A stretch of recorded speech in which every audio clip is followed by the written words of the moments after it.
Halo semuanya, perkenalkan nama saya Vivian, mahasiswa Fakultas Hukum Universitas Tarumanegara dengan NIM 205230103. Pada video ini, saya akan membahas mengenai bagaimana sih proses jalannya hukum acara pidana di Indonesia, mulai dari proses penyelidikan hingga upaya hukum.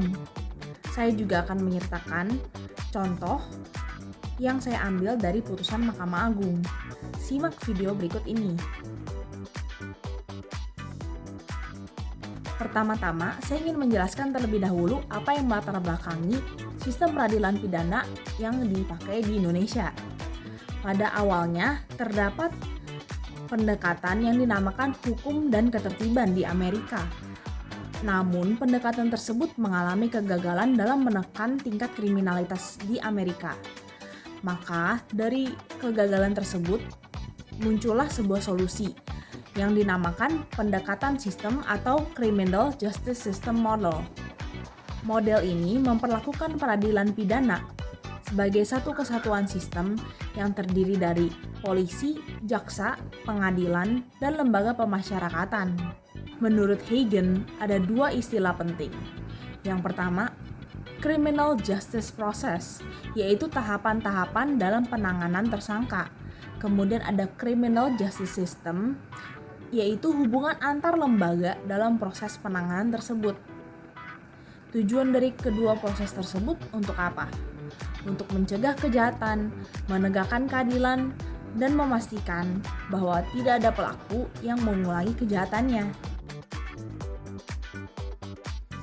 Seorang ahli bernama Herbert L. Packer mengemukakan bahwa ada dua model penegakan hukum.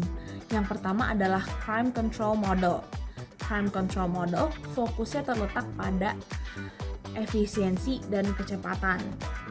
Pada Crime Control Model, seringkali dianggap bahwa tersangka sudah pasti bersalah. Oleh karena itu, tidak banyak fokus yang terletak pada prosesnya, melainkan lebih banyak fokus terletak pada hasil akhir atau putusan. Kemudian ada Due Process Model. Pada Due Process Model, fokus terletak pada hak seorang individu atau hak tersangka. Dan juga proses yang ditempuh itu harus adil. Asas utama dari Due Process Model ini adalah praduga tak bersalah. Sehingga proses harus formal, ketat, dan menghindari kesalahan yang fatal. Kedua proses tersebut mewakili sisi yang penting, yaitu efektivitas hukum dan perlindungan hak asasi manusia.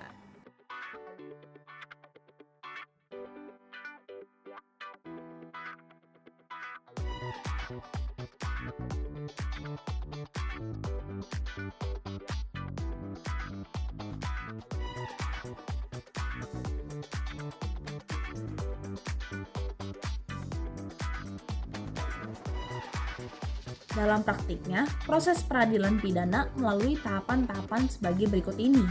Yang pertama, ada tahapan penyelidikan dan penyidikan.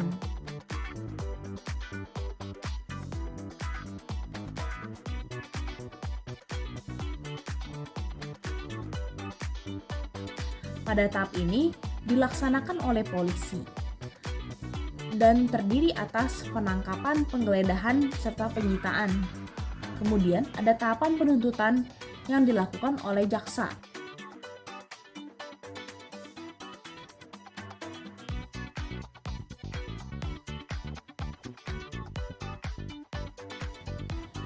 Di mana jaksa menyusun surat dakwaan dan melimpahkannya kepada pengadilan. Kemudian ada proses persidangan.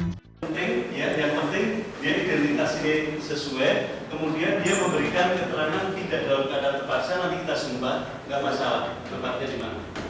Kalau terpaksa juga tidak mau tempat. Apa dari sebagainya? Izin yang tidak bisa dijawab oleh saksi dan yang mulia. Ada petugasnya nggak?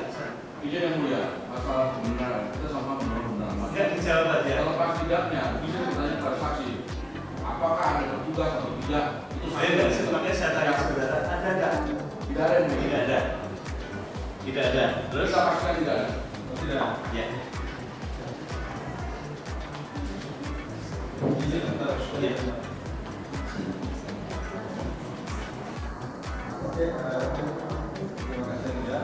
Di sini kita tidak kembali ke sini. Cuma kita perlu sekarang dulu proses habis kita saksi ini. yang terdiri atas pembacaan dakwaan,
pembacaan eksepsi, sebagaimana dimaksud pasal 12B besar Undang-Undang Pemberantasan Tindak Pidana Korupsi dan pasal 3 Undang-Undang Pencegahan dan Pemberantasan Tindak Pidana Pencucian Uang yang kemudian menjadi perkara ini.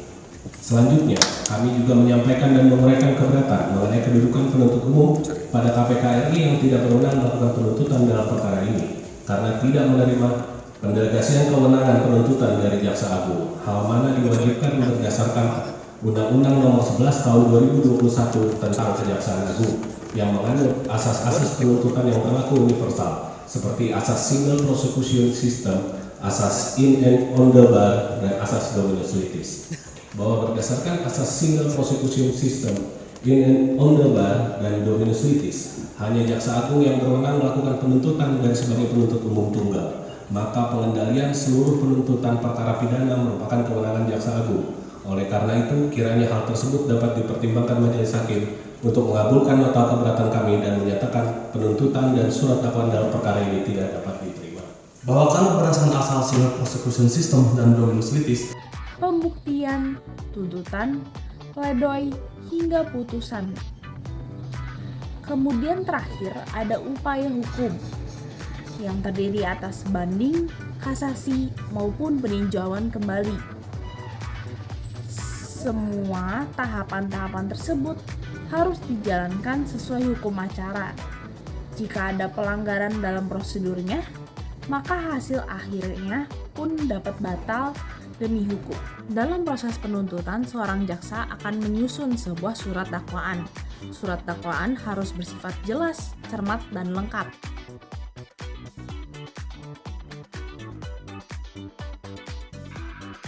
Bentuknya bisa tunggal, subsidiar, alternatif, kumulatif, ataupun kombinasi. Sidang akan diawali dengan pembacaan dakwaan, kemudian eksepsi, pemeriksaan saksi, tuntutan, pledoi, dan putusan. Pemeriksaan harus bersifat terbuka untuk umum, langsung, dan lisan. Terdakwa wajib hadir, kecuali dalam perkara tertentu.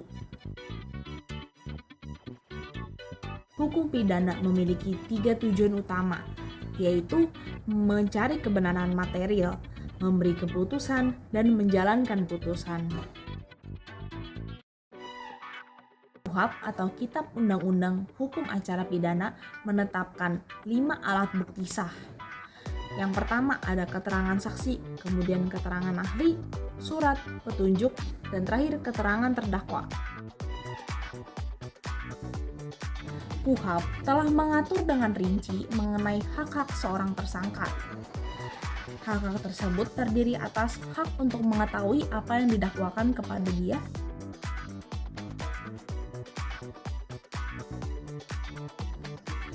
hak untuk memberi keterangan,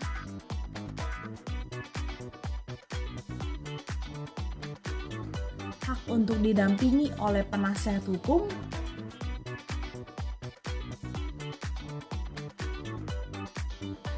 hak untuk menghubungi keluarga dan dokter, serta hak untuk mengajukan saksi dan ahli.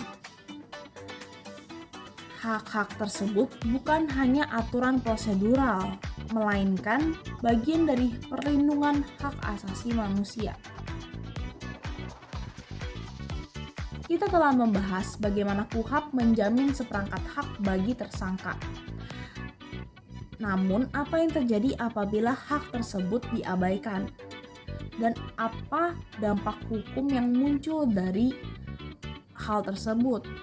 Untuk menjawab pertanyaan itu, mari kita lihat salah satu jurisprudensi penting Mahkamah Agung yang menegaskan arti dari pendampingan hukum dalam sistem peradilan pidana kita. Dalam sistem peradilan pidana, prinsip due process of law menjadi landasan utama agar setiap individu mendapatkan proses hukum yang adil. Salah satu aspek terpenting dalam prinsip ini adalah bahwa hak terdakwa untuk memperoleh bantuan hukum, sebagaimana dijamin oleh pasal 56 KUHP.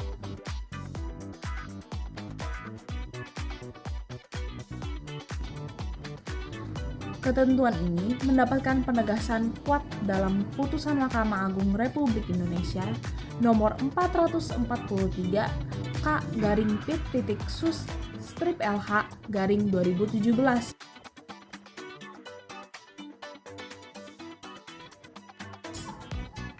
Perkara ini berawal dari seorang terdakwa yang didakwa dalam kasus tindak pidana kehutanan dengan ancaman pidana lebih dari 5 tahun.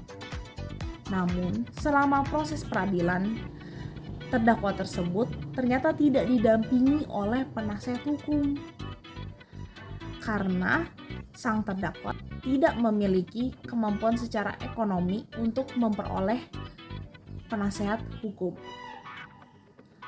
Mahkamah Agung menyatakan bahwa proses peradilan tersebut telah melanggar hak konstitusional terdakwa. Dalam amar putusannya, Mahkamah Agung menyebutkan bahwa tidak dipenuhinya hak atas bantuan hukum menciptakan ketidakadilan yang bersifat substansif dan mengakibatkan cacat yuridis terhadap keseluruhan proses peradilan. Akibatnya, putusan pengadilan sebelumnya dibatalkan.